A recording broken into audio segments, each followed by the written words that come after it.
I want to introduce Adam Wright, and I also want to thank him for talking with me today. Metastatic breast cancer is a very tough topic to talk about, especially when you're dealing with someone you dearly love. I know because I've lost a very a close cousin of mine at 27 to testicular cancer. I've lost two very close friends of mine, one at 34 to breast cancer, another one at 38 to cervical cancer. Obviously when you talk about cancer, it obviously hits very close home to me. So I get pretty emotional. So I understand how sometimes that can be difficult. I do appreciate your time today, Adam. But I think your wife, Sarah, and your story, as we were talking about earlier, is so important for the women and families to hear about. Sometimes as physicians and healthcare providers, we forget that it's not the medication and procedures that is treating and curing people. It's giving them hope and knowing that there are people fighting for them so that they can continue fighting their whatever disease and illness. And I think that is probably the more powerful thing that we can give to another human being. And I think your story is such a testament to that. And so for many people who don't know Sarah and her battle with breast cancer, Adam, could you just give us a brief synopsis into her story, the challenges you and your family have been facing, and some updates that in the past couple of weeks? Yeah, sure. Our story really started almost 2 years ago, I guess, in November 2018, where in effectively the same week, give or take a couple of days, we found out that Sarah had a lump on her breast and that it was triple negative breast cancer in the same week that we found out she was pregnant with our first and currently only child, Everly. So I think, as you can imagine, that was a bit of a strange week, a bit of a stressful week, just bizarre really, and to have two completely conflicting bits of information shoved at you. Mm-hmm. One which is amazing news and fantastic that we're having a baby, and the other is you've got this horrendous disease. And so we kind of, I guess we took it on our stride really.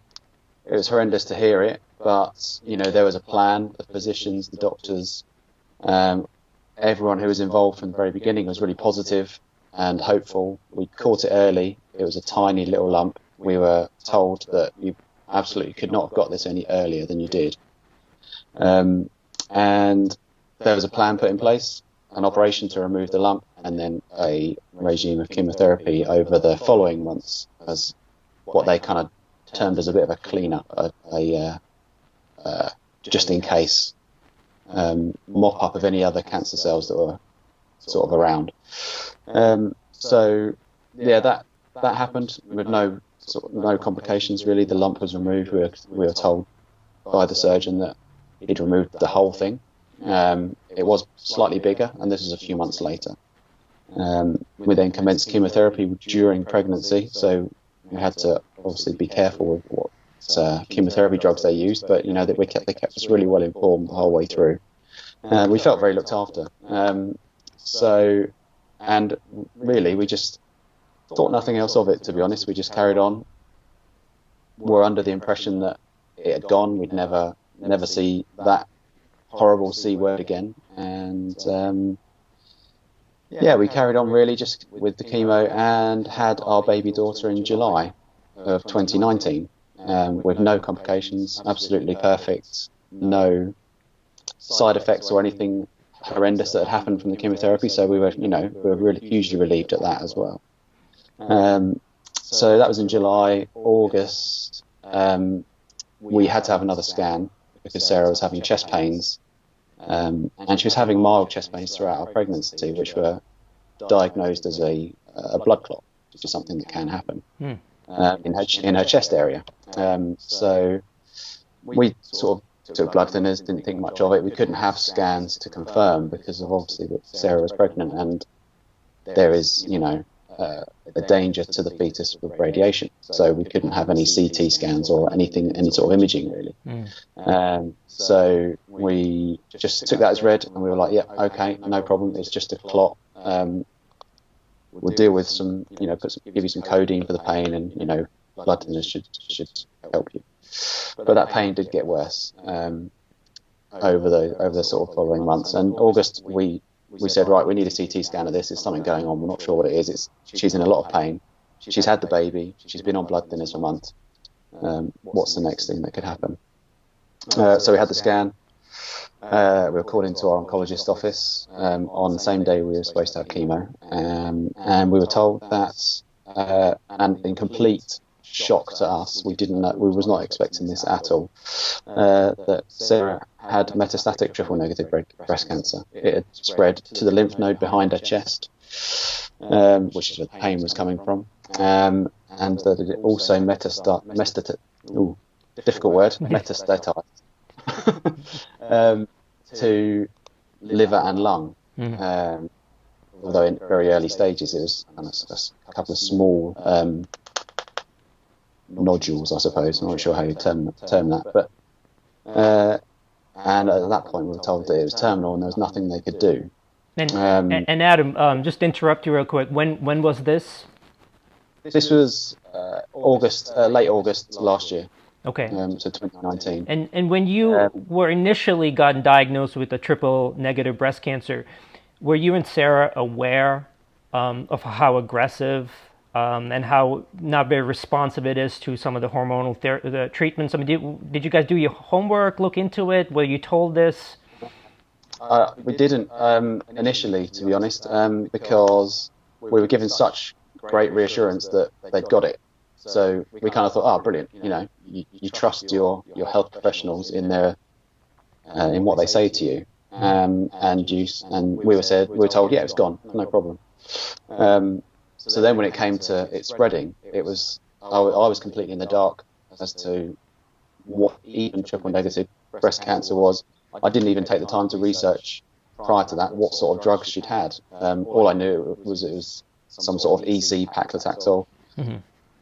Plus this other thing that they were supposed to give her, but I was just completely unaware until that moment. Really, we were told that it wasn't going to go away, and that was the kind of the moment where you think, oh my God, this is really bad. We've gone from not having cancer at all to suddenly Sarah's got it and it's not getting better, and that it's aggressive, and that. Would you like to know how long you've got? And you think, wow, from coming from outside of that room, just not having any idea about what you're about to talk about, to come out and go, actually, I'm dying, is like, it's horrendous.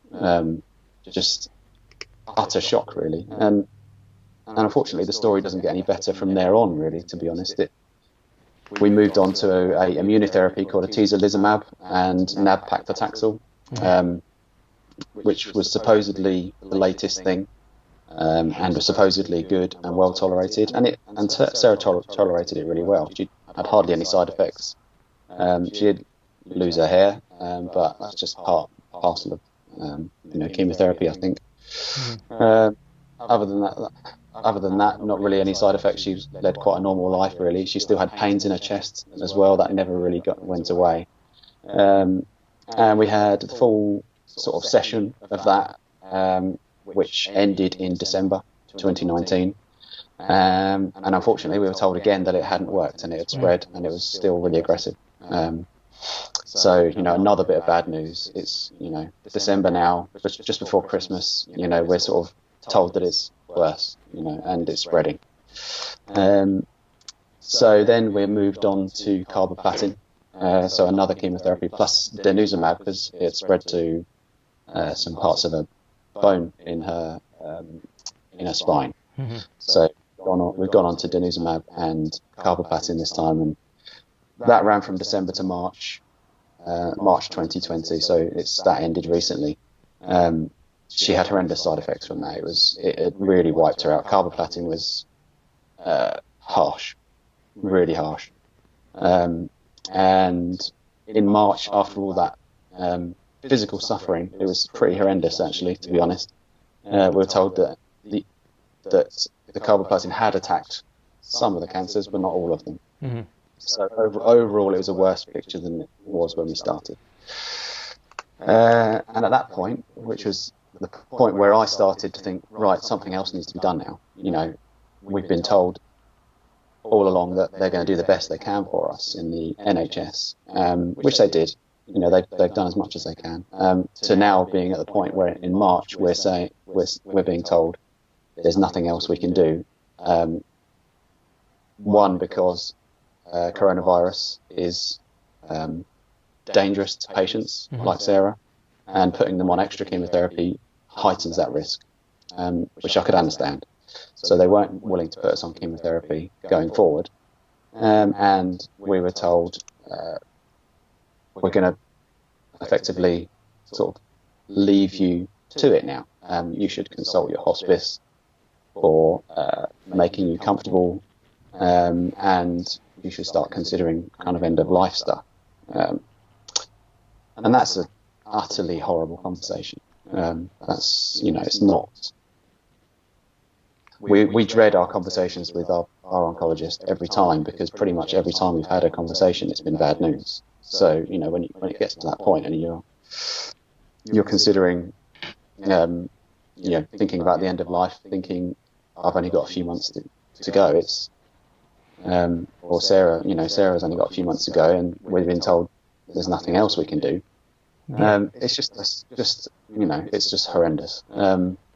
So at that point, I just thought, you know what, this is not where it's going to end. Because from sort of, I guess, August time, I started looking into different treatments. I started to follow different drug companies and the development of their drugs. I did more research on triple-negative breast cancer, and kind of got a bit of a feel for what it's about, what stuff's out there to treat it. And initially, I'd found what looked like a promising drug made by Imugene. It's an oncolytic virus, but that's not anywhere near human trials yet. So I was kind of keeping my eye on that, so that if it ever became into human trials, that'd be the first thing I'd jump on. But just in doing my own research on the internet, I stumbled across an article by Cytodyn, which took me into the Leronlimab side of things. So the article I found, I think it was a press release. It was a really positive story, even though only a few women had been treated with it. The outcomes after just even a few weeks were just incredible, really. It almost seemed too good to be true. So I sort of did a bit more research into it. I keep my eye on the clinical trials website. So I did a search on there for Leronlimab, and there was a clinical trial for Leronlimab for women with triple-negative breast cancer. It was kind of almost fate, really. So before we had the bad news in March, after carboplatin, I'd already started the ball rolling, really, with Quest Clinical. I'd already started to contact them. I'd already given them Sarah's medical information, signed all the consent forms, and arranged for her biopsy to be sent over to San Francisco. Because it just sounded so good. It was like, we really need this. This could actually turn a corner for Sarah. And it was all looking really positive. We spoke to our oncologist about it during the last bad news call we had with him. And he was supportive. He said, yeah, absolutely, go and try this. You know, I'll support you, no problem. And so I did, went ahead with it, really. Dr. J, he said that he would accept her on the trial if we could make it to San Francisco. Now, obviously, the coronavirus at this time is stopping all travel. So I needed to find a way of getting Sarah to America in the midst of all this craziness and just lockdown situation. And I thought the only way to do it, really, was to reach out to everybody on social media, because social media seems to be a really powerful platform now for getting a story out, and people who might be able to help may see the story and may reach out to me and offer their help, and they did. It was amazing. We ended up with a big Facebook campaign, Twitter, thousands of people following us from all over the world, amazingly, and loads and loads of help from all these people. And we ended up with a flight booked there and back, permission from the US Embassy to fly, and everything all lined up, ready to go. So we were there. All we had to do was sort of have a chat with the guys at Quest, and they seemed happy. The only one thing they did request was that Sarah be put on some chemotherapy to go alongside and complement the Leronlimab. And I didn't think that would be much of a problem from our oncologist, because he's always been so supportive. So when it came to having that chat with him, it kind of turned around. It was unfortunate that he assessed Sarah to be unfit for chemo. Even the fairly innocuous capecitabine or Xeloda, which is just an oral chemo, you could have had a low dose of that. He wasn't supportive of giving her that during, if she was going to be on Leronlimab, because Leronlimab was not licensed. He's never heard of it, he's never researched it, he doesn't know anything about it. Kind of was worried about the side effects of it alongside the capecitabine that perhaps could cause some kind of side effect that he would have to manage. So it was a bit of an awkward conversation, really, and it kind of just stopped us in our tracks. And actually, because Quest Clinical, Dr. J, and our oncologist were talking, sorry about that. Because they were talking, it kind of got back to them that he wouldn't support us, and that they would have to take us off the enrolment for this clinical trial, which was actually so crucial for us. Which, it spent hours and hours each day, weeks and weeks of campaigning and contacting people and emailing and talking to people to get things in motion for us to be able to get there, because time was crucial. All of a sudden, it's now completely wiped out. We're now not going to San Francisco. We're not getting the drug that Sarah really needs, and we're back to square one. So, and Adam, that obviously must have felt very, very devastating. I know you and I sort of started talking about a couple of weeks ago, and kind of when you had gotten that bad news. I just want to backtrack a little bit, because I know it's a lot of people have questions about, how Cytidine and Dr. J. I've never met these guys. You probably know more about Leronlimab than I do. I found out about him maybe about 2 months ago. A friend told me about that because he's been looking at different experimental drugs. He's not even a physician. He's a lawyer. He just looks at different drugs, and I think he might be an investor. And he said, "Oh, look, there's a couple of these experimental drugs." And I said, yeah, whatever. I'm going to go on with my life. I don't really care about investing, finance, and all of that. Don't really care. I'm more of a medical science person. And then when I started having friends of mine, as I've talked a lot about on YouTube, in social media, I have friends of mine that have died from coronavirus, gotten sick, probably lifelong disabilities from this virus. I started to investigate and look into Leronlimab, and started to talk with Cytidine and kind of get the science behind it. I guess maybe my question for you, because you're really the only other person I talked to that has had interaction with everyone in Cytidine, how supportive and responsive, because at least my interaction with them is this group of people, and I don't know, they could be like the most horrible human beings, but at least with me, my interaction with them and how I've seen them and the emails I've been on, they're probably some of the most caring and compassionate group of people and physicians I have dealt with.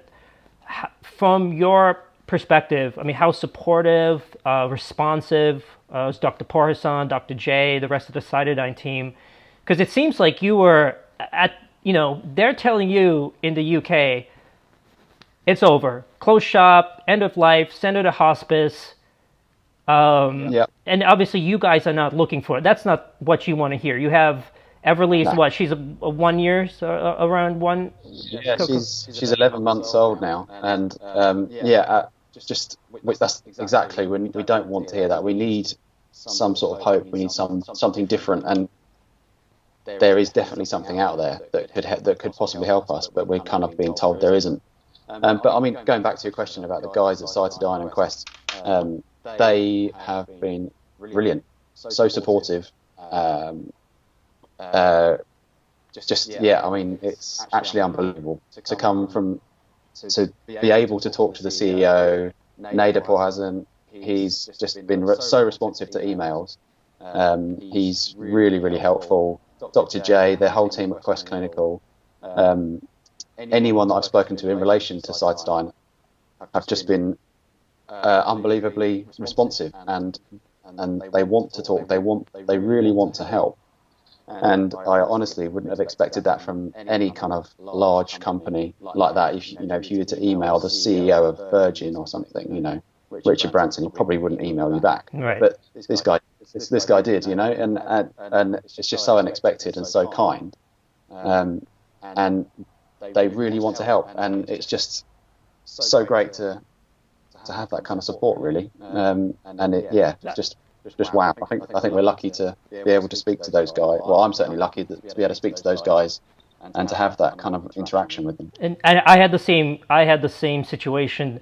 A friend of mine, an anesthesia partner of mine, got coronavirus in a hospital in Florida. I got involved in his care, and when I found out about Leronlimab, I actually got Nader Pourhassan's number. I got his email, and then he gave me his number. I called him. I think he called me. I called him. I can't remember. But I had about a 15-minute conversation with him. He goes, if you get the paperwork in, we'll have Leronlimab to your friend in the ICU within 24 to 48 hours. And I remember getting off the phone and talking to my friend's wife and saying, I just spoke to the CEO of Cytodyne and the rest of their team. I've never been part of this biotech, biopharm world. I never have spoke to a CEO of a big pharmaceutical company, and he's willing to get involved. It just blew my mind. Maybe other CEOs do it, I don't know, but I just had never, personally encountered. So I wanted to get your take on if this is the same experience you've had. Oh, definitely, exactly the same. Yeah, it's just they're brilliant, and he said exactly the same thing to me. He said if we can get the paperwork through over here, he would send us Leronlimab within 24 hours. So we did kind of try and do that with, alongside to me trying to get us to America, we also tried to kind of go through the motions of getting Leronlimab into the UK through the NHS. And again, Cytodyne were amazingly responsive. And they said, yeah, if you can get it to you and you can clear all the paperwork and all the red tape and whatever, we'll get it to you in no time. It's not a problem. And I think that was just the hold up for us. It's just the bureaucracy of our system here just didn't allow it. So it was frustrating. But on a positive note, we've got an oncologist now who is breaking those barriers down for us. Or has a better way of doing it, or a different system in the private healthcare world, which allows him to do this. So it's not set in stone yet, but our new oncologist is virtually there in getting us Leronlimab in the UK, and I think by next week we should have an answer as to whether or not that's going to happen. So, and that's leaps and bounds ahead of where we were, in a couple of weeks ago. Yeah, it's. I do have a question that I've actually wanted to ask you over the past several weeks. Leronlimab, you have such strong convictions. From what you've read, maybe testimonials from other patients, some of the data that's coming out.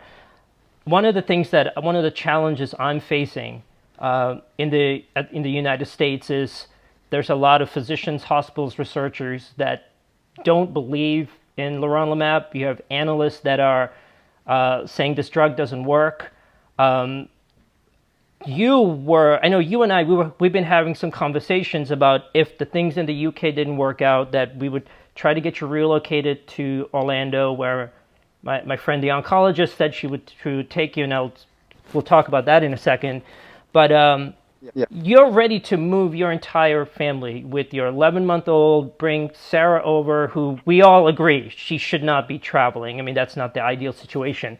But you have such strong convictions and belief in Leronlimab. I've seen I didn't even know about your social media until like 2 days ago. But I was reading through it, and you said a potentially life-saving experimental drug, Leronlimab. Why the strong belief? I think, I mean, I'm no medical expert at all, but through researching other treatments and other drugs, even just researching the drugs that Sarah's already had, they're all about extending your life expectancy by X amount of months. And usually it's not that many for the sort of side effects that you might get. And especially in triple negative breast cancer, it's all about just extending that. Now, obviously, Leronlimab is in such early stages of its research, but from the stuff that I've read and from speaking to Dr. J, he's very passionate about it. We had a video chat with him before we were going to leave, and a couple of things he said it just felt really positive. And I've watched a couple of YouTube videos with Nader on, and I think one of the quotes from that video was one of the patients who took Leronlimab, who had a large mass at wherever it was, showed a reduction in that mass within 8 weeks. I've also heard other anecdotal quotes that say that a patient who had a tumour in her brain took Leronlimab and it dissolved away. And as well as the sort of press releases from Cytodyn that just say, for one, every patient that has taken Leronlimab has had the circulating tumour cells reduced down to 0. Now, to me, that's amazing. Like, that's getting rid of all your tumour cells that are circulating around your body. Also, some of this stuff on their press releases say that even after, I don't know, maybe 6 to 8, 10 weeks of taking Leronlimab, some tumours were reducing in size quite rapidly, and that's after a few weeks. I mean, imagine perhaps what it might be like after a few months. I mean, it may not be a cure. No one can really say that until the research is done. But at the moment, for us, if we can get it, it's the best option, because there are very few clinical trials happening at the moment because of coronavirus, especially in the UK. In fact, the UK clinical trials for cancer are pretty much finished because of coronavirus. So we haven't really got that many other options. And again, it's the most positive story about the drug. Excuse me. Sorry, it's not. It's probably the most positive, kind of from a press release and a sort of early evidence-based kind of info that there is out there at the moment. There's nothing else like it. And again, one of the other things about Leronlimab is its side effects. There virtually aren't any. I think Dr. J said that 800 patients with HIV who took it didn't see any side effects other than just a slight reddening of the skin on the injection site, which I think could probably happen with most sort of injections that you might have to take. And I think the diarrhea, I'll add to that, which is, if you look at the side effects of a lot of the chemo drugs, I mean, some of them affect your lungs, your heart, your kidneys, your liver. That's what also stood out for me. No serious adverse events with over 800 patients in the HIV trials. Yeah, exactly. And it just seems like for us, the because Sarah's had such horrendous side effects in the past, to have something with such a low degree of side effect likelihood, I guess, it just seems absolutely worth trying, really. And if it's still being given out in this current climate and environment where COVID-19 is causing us all sorts of issues, and it's not stopping people from sending it to us or us going to them, then it just absolutely makes sense to me. And I honestly believe that if she got it and she responded well, it could extend her life by a long time. And not only that, it's an early research drug. She'd be contributing to that research as well for other people in the same position, which is always a good thing. Because otherwise, if we hadn't seen this, if I hadn't done all this research, if I hadn't just bothered, I suppose, and just kind of taken what our oncologists have said as read and said, oh, okay, that's unfortunate, I'll just go and talk to the hospice and we'll just arrange something until the end, then we wouldn't be here. We would just be kind of waiting for the inevitable, which is not. I'm not that sort of person. I will always push the boundaries and try and get the best I can for my family. And I want the best for Sarah, and the absolute,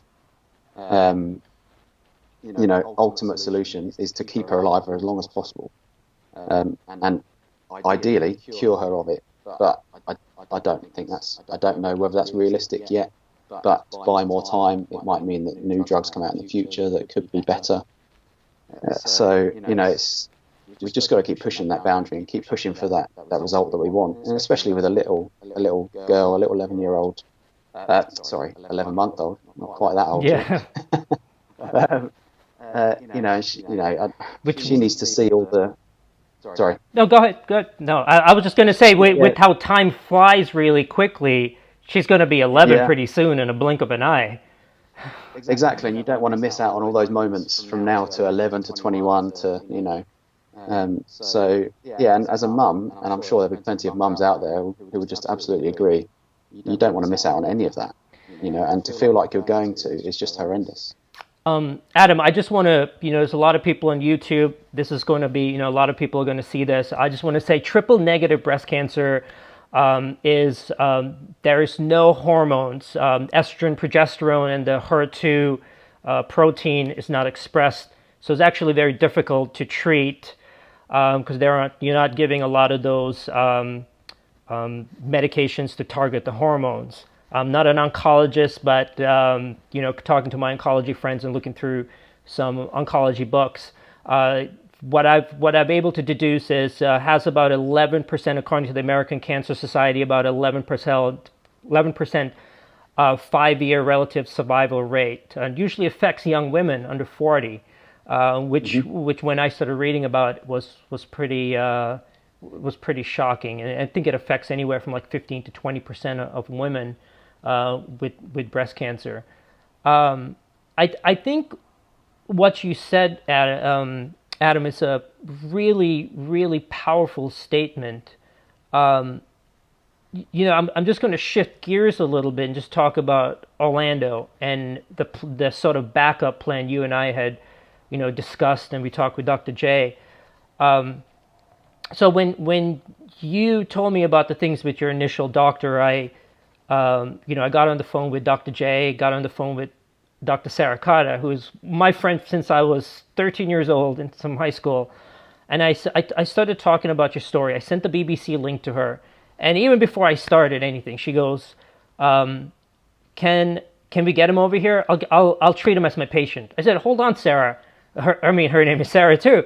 I said, I haven't told you everything yet. You haven't even looked at the report. She goes, well, we can get him over here. Let's do this. The funny thing is, about 2 weeks earlier, I actually talked to her about Leronlimab. She's got a big hem-onc practice in Orlando. She had heard about it in some cancer journals, didn't know too much about it. I got her in touch with Dr. Dodi and Porasan about setting Orlando as a potential clinical trial for a lot of most of her practice. About 90% of them are breast cancer patients. But it's funny, we got off the phone, and then the next day, me and her reconnected after I think I spoke to you, and the thing that we talked about was, and I think a lot of physicians, and I speak as someone who is a physician in the healthcare industry, I've been in this world for 20 years. We forget the human element sometimes. We talk about, yes, this new exciting drug, Leronlimab, with this other new exciting treatment.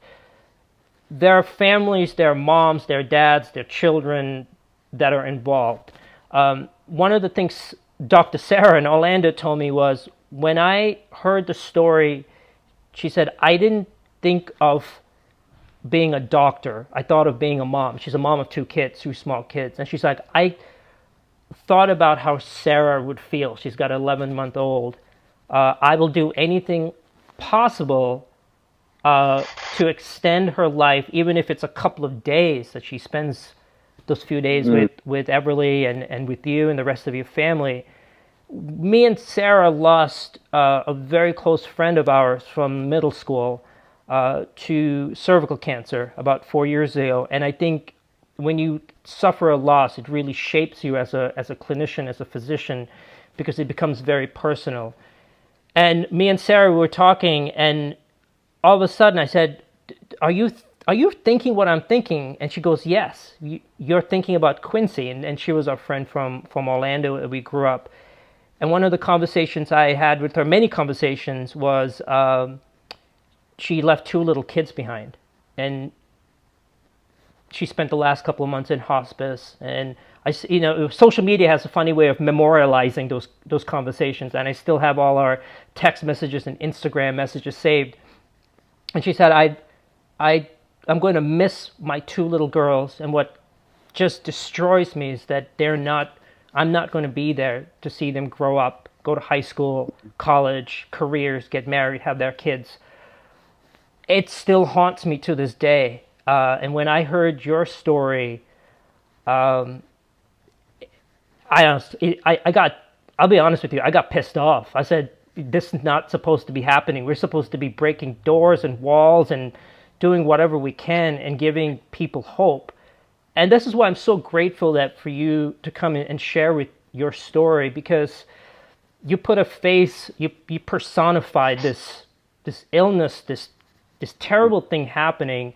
And I want physicians, my friends, colleagues, analysts, the general public to hear your story and realize that experimental drugs, yes, they're experimental. And one of the things some doctors have told me is do no harm.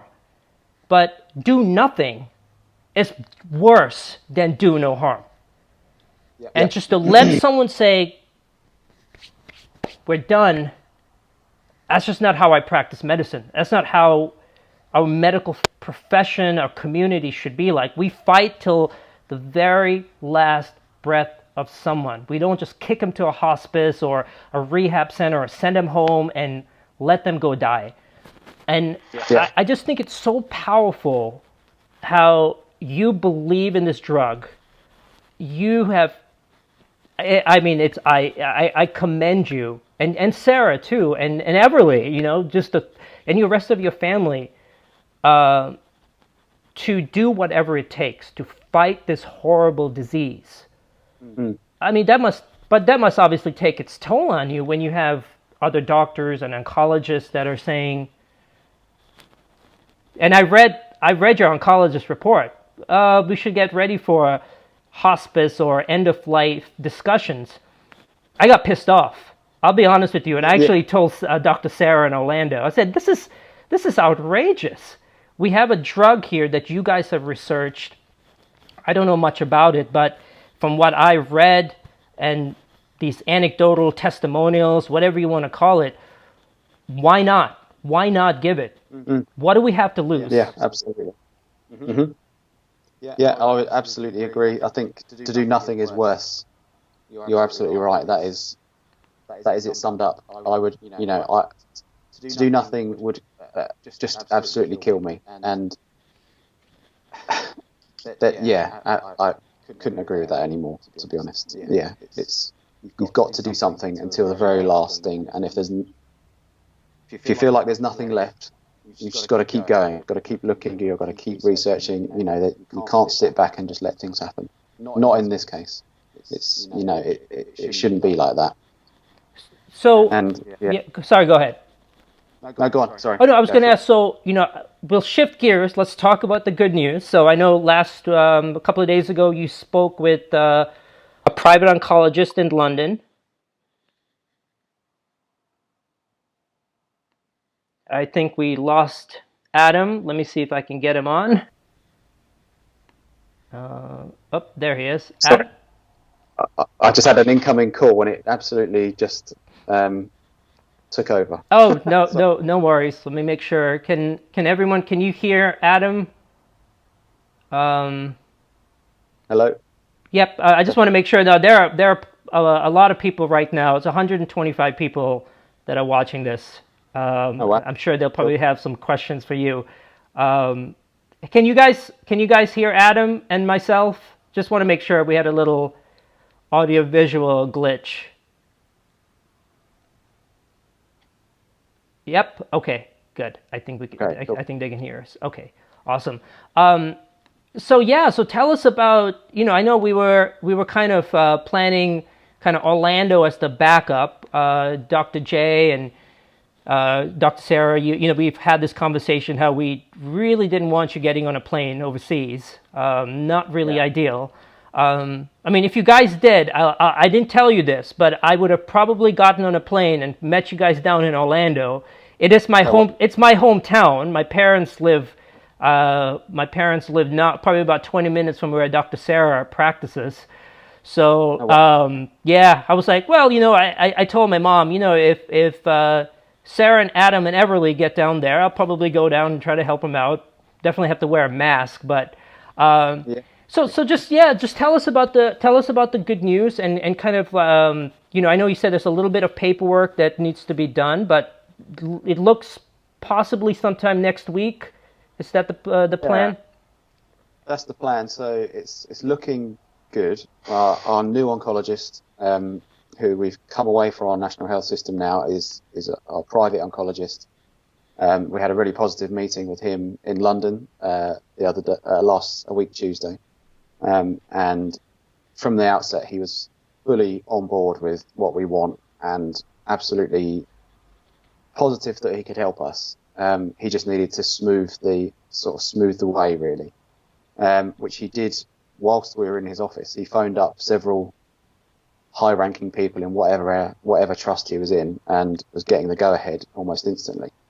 So it was really, really positive to see that. And we came away thinking, wow, this could actually happen. You know, we sort of went there not really sure what to expect, but it kind of feels like it's going to happen. So I had an update yesterday from our oncologist. He said he's waiting for just one or two bits of paperwork from the US, but it was more of a formality, really. They're just sort of working on the wording of these documents, and that as long as they come through, we should be good to go. He has a pharmacist who's willing to accept and dispense Leronlimab, which is amazing. And he's had sign-off from his, medical directors and things like that, I suppose. And it's looking pretty good. It's not set in stone yet, so I'm not going to count my chickens before they've hatched. So we should find out early next week, Tuesday, Wednesday, whether or not we will be going up to London to collect Leronlimab and start capecitabine chemotherapy as well, which would be a absolutely amazing positive step. And relatively quickly after having that horrendous bit of information where we kind of just stopped us going, really, we were due to have been in San Francisco 2 weeks ago on Monday. So for that to all happen within a couple of weeks could actually be really, really positive and amazing. So yeah, fingers crossed for that. Yeah, it's been a roller coaster for you and your family. I just can't even begin to imagine the sort of the highs and the lows, the excitement and planning. I mean, I read your thing on Facebook. You and I spoke about how you guys were supposed to be on a plane to San Francisco. I just absolutely, I was gutted to read that and hear your story. Yeah, it was great. It was horrendous really, because Sarah's health has been declining just quite sort of rapidly over the last few weeks, and I'd say that was probably the last time she would have been able to fly comfortably. She's declined a little bit now, and sort of to the point where I probably wouldn't risk flying just yet until we'd kind of built her up a bit more. But so it's frustrating from that point of view as well, because if we had to come to Orlando, it'd be quite hard, I think, and it would be a really tough journey. We try and make it, absolutely, because that's, if that option had to be part of the option, had to be something we had to do, then I think we would find a way. But yeah, it's really positive that we're going to hopefully have it in the UK, which means that Sarah doesn't have the risk of travelling with other people, through airports, and also just the fatigue from travelling such a long distance as well. I feel like, you and I've spoken about this. Me having been, I don't think people realize this, I'm also a British citizen, and I worked in the NHS before. I'd always felt like the rate limiting step would be on the UK side of things. I feel like with Cytidine, with Dr. Porasan and Dr. Lalazari and the rest of the Cytidine team, as long as they got the paperwork, they would be able to push on the US side of things. So just from the way you describe things, it looks pretty promising. So I'm, prayers and keeping my fingers crossed, and you guys don't really need to be going through any more roller coasters. And as much as you guys seem like wonderful people, and I'd love to hang out with you in Orlando, I'd much rather do that when Sarah's healthy. Maybe show you guys Disney World, than have to be in a situation where none of us really want her, her to travel. Absolutely. Yeah, definitely. So, I got, one of the things, because your statement and what you're going through is so powerful. If you were able to speak to physicians and researchers, not just in the United States, all over the world, not about Leronlimab, but if there was an experimental drug that showed some promise, maybe we don't have all the clinical data. We still need to explore it, but it had no serious adverse events, could potentially save lives. As someone in this horrendous and horrific situation, been told your wife is got weeks, months, maybe your daughter's going to grow up without a mother. Mm-hmm. What would be your message to the medical science research community that says, no, I know it might be a tough question. I'm not asking you to point fingers. No. I think I would say have a look, do some research, and think outside of the box, I suppose. It sounds a bit strange, but it seems like if something like that came along, and it was so under-researched, it's not necessarily known about by that many people who haven't already kind of gone out of their way to look for it. So, and I totally get that, medical professionals are busy, absolutely, and often overrun with patients and everything that comes along with that. But I would say if it just takes 5 minutes to have a quick Google search on that particular drug, even just a quick 5-minute email shoot to the CEO or to the clinical trials team or whoever, really, just to get a little bit of a feel for what it can do or is potentially going to do. And then also think outside of the box about perhaps how, if you were to take a chance on that particular treatment or drug, how you could do that in your setting as a physician, I guess. And I guess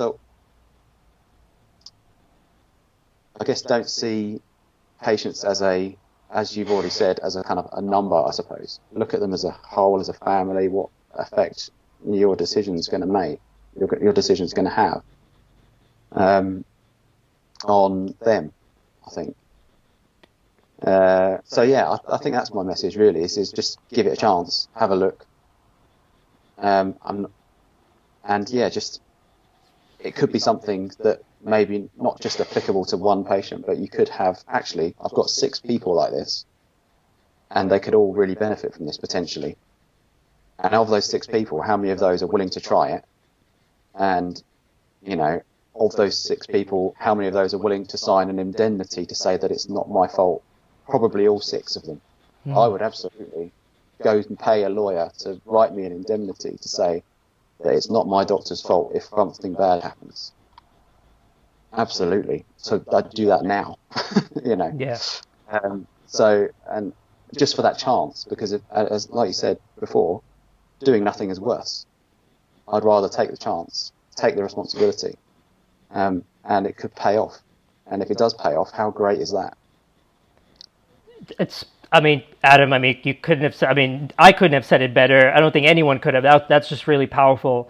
And as a practicing physician, I think people think I'm sort of a YouTube video maker and don't realize I'm actually in clinical practice. The thing I always tell my friends, my loved ones, is get a second opinion, get a third opinion. I've been told numerous times from doctors, and everyone, we're not God. We don't have all the answers. We go by some study and evidence. And there's, being an anesthesiologist as a consultant for the past 10 years, there's 100 different ways of skinning the cat. That's what we say in anesthesia. And there's no one way that's right or wrong. It's just we take different approaches. And I think it's wonderful that you guys were able to able to talk to my friend in Orlando, able to talk to this private oncologist in the UK, instead of just saying, well, the doctor said it's over and that's it. I think, again, that's another powerful thing from your story. Those patients, not just breast cancer, not those women suffering for that, but other cancers, other diseases, is, okay, one doctor may not know, but go find another one. Go find it. They might know someone else. Doors open. Put yourself out there. Do the research. Yeah, absolutely. I'll share a quick story, and then I know some people want to ask some questions, and I know you probably need to get to bed. It's pretty late in the UK. So a couple of years ago, when I was a couple of years finishing my training, it was probably 4 or 5 years into my being a consultant here in the States. I had a lady. She was 60 years old. She came in for a multi-level back surgery. Pre-oped her, talked to the family, daughter, husband. So it's about an 8-hour-long back case. Middle of it, she has a massive heart attack. Now she's laying prone, back's open. End up doing chest compressions, trying to resuscitate her. I remember I resuscitated her for 45 minutes. And all these other doctors came into the room to assist me with the resuscitation. And every one of them said, call her. Say she's dead. Stop doing it. She's gone. And I remember my friend Ileana, I did my training with her. She's out and this is in a hospital in Pennsylvania. I looked at her and she looked at me and I said, basically, F them. We're going to continue doing this because this is someone's mom and someone's husband. And I spoke to them like 4 or 5 hours ago, and I'm not going to call this code. It's my responsibility to call the code to say we're done. And I said, no. Long story short, another hour and a half of resuscitation. We got her back up. She had to have some cardiac procedures afterwards and whole 9 yards. She left the hospital 3 weeks later and ended up coming a year later to finish her back surgery.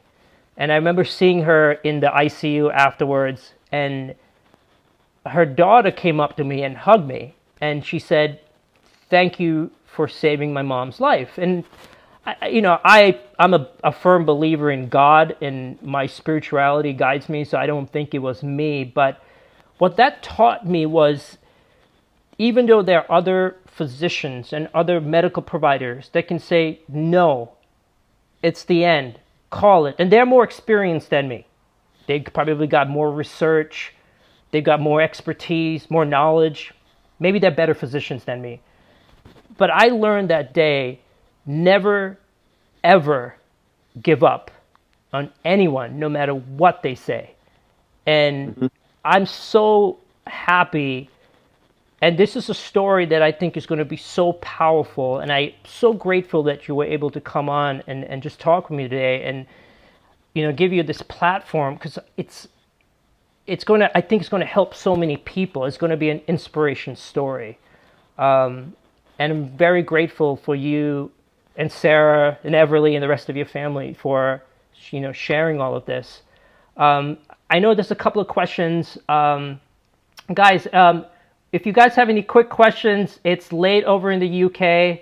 I think Adam probably wants to get some rest. If anyone has any questions, I'll also mention that you guys have a GoFundMe. I put it on my social media.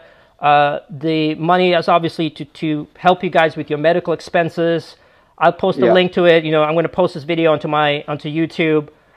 It's on my personal Facebook, my company Facebook, all over Twitter and Instagram. We definitely want to help you out. I know a lot of my friends are, finally they're hearing this story and want to be involved. So, guys, please consider helping Adam and Sarah out with this horrific disease. And my thoughts and prayers that, and you know me, I've been harassing you almost every day now. I send Adam WhatsApp text messages every single day, like, okay, what's your update? Tell me what's going on. All right, make sure you're on your doctor's ass about this. But I'm going to be sending, this is not the end of our story. I don't just say sign off, thanks a lot. I hope you're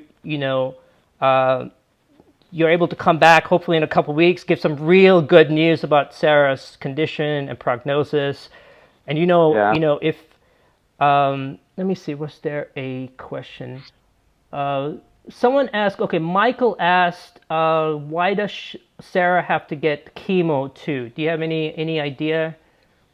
Yeah, that was part of the clinical trial criteria, I think, and that was for her to have chemotherapy of the physician's choice alongside Leronlimab.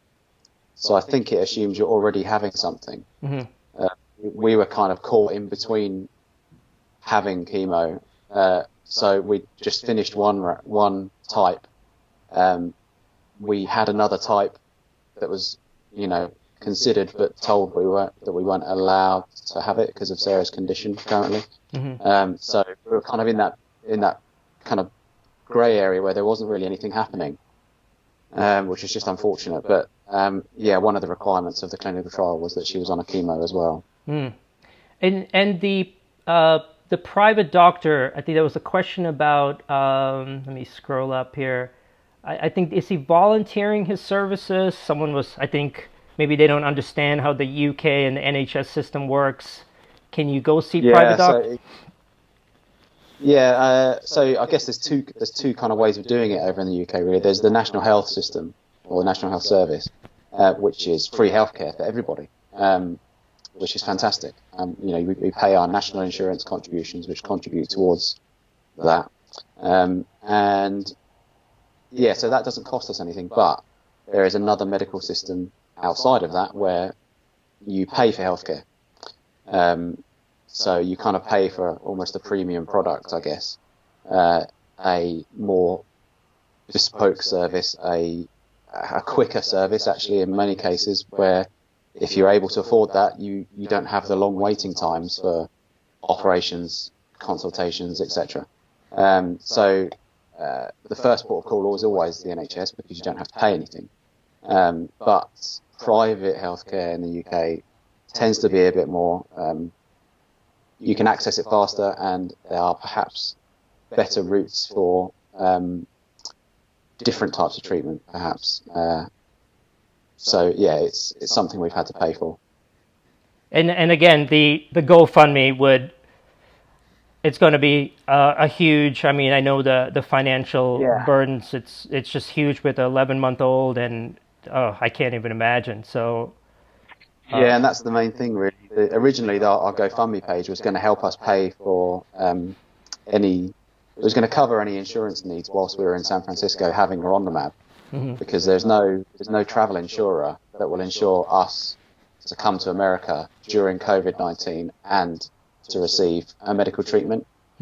So we had to get any kind of insurance, even for accidents, like, I don't know, if I got hit by a car or something in San Francisco and needed medical treatment, I would have had to pay for that rather than claiming it on my insurance. So, and the same would go for Sarah. If she fell ill with something that wasn't related to cancer and needed medical treatment, then we wouldn't have had insurance to cover it.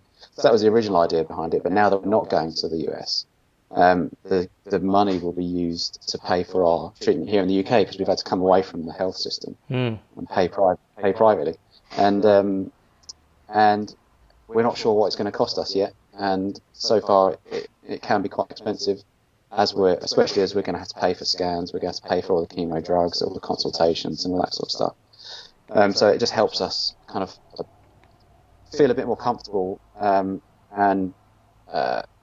it gives us it definitely gives us that buffer to know that we don't have to kind of wait for payday or try and get a credit card, putting financial pressure on ourselves to be able to do that, to try and get Sarah better. So it really does help, and it's really very appreciated. No, that's just wonderful to hear that there is a community in social media, people that don't know you. It's just a power and testament of mankind. Yeah, some really horrible things in the world, but then something like this happens. It's just it's so humbling and so amazing. The wonderful. Absolutely. Yeah. Well, faith in humanity has been restored. Yeah. Utterly. Yeah. Amazing. Unfortunately, sometimes it takes tragedies and horrible situations for people to come together. But no, I even in my experience too, just tragedies it just brings out the most incredible human beings. I mean, Dr. Plowman in the UK, your oncologist, Dr. Kata in Orlando, Dr. Lalazari, Dr. Porasan. One more question for you, and then I'll let you go, Adam. Okay. Leronlimab, they're sending it to you with what's the cost behind that? As far as I know, there isn't one. So we're not paying. I mean, we're very willing to, obviously, pay for it. But I think as part of the clinical trials, you don't pay for the drugs. So it's free, effectively. But obviously we do need to pay for things like the consultations, the visits to the hospital for the dispensary, and there's all sorts of other little costs in there, I imagine. Yeah, no, the reason I ask, and that's what Dr. Porasan has told me, that as a compassionate use, the drug will be given for free, which blows my mind. You're talking about a drug with no serious adverse events. You're giving it a free to save lives. And I've been on these emails with these guys. Every email is, we got to save lives. And I'm going, yeah, absolutely. You guys are a biopharm company, and you're talking about, I've never heard them talk about investing or money, or it's just, we'll give it free. We'll give it all out, and we'll deal with the rest later. We are in a crisis right now with COVID-19, people with cancer and HIV. So, I mean, that's just so wonderful that you guys can then spend your, resources, obviously, with the hospital care and the treatments, with the oncologists and consultations and whatnot. So, awesome. Adam, listen, I know it's probably been over an hour. We probably thought we were going to chat for about 15, 20 minutes, but that's okay. It's all good. Like I said, your story is going to be so powerful, and I think you and Sarah are really going to have an impact on the world, not just in the United States. There are going to be so many women and families and kids just going to see a lot of hope and keep fighting. So Well, I don't worry. I'm saying goodbye to you right now. I'll probably hit you up next week. I'll shoot you a message on WhatsApp. I'll make sure, and if you need anything, just let me know. I got family and friends in the UK and London. They'll be happy to assist if you and Sarah need anything. And like I said, I'll see you guys in Orlando when Sarah's all better. And, I'll show you guys around. I have my I still have my Florida residency, so I can get you, I think I can get you like a Florida resident discount on Disney World. Oh, mate. Yeah. All right, Adam. Well, thanks a lot. I appreciate your time. I know the rest of the community here is very appreciative and grateful. And keep us posted, and I'll speak to you soon. Will do. Yeah, thank you so much for having me. And yeah, we'll definitely speak soon. Sounds good. Thank you, Adam. Good night. Great. Thanks. Bye-bye. Night.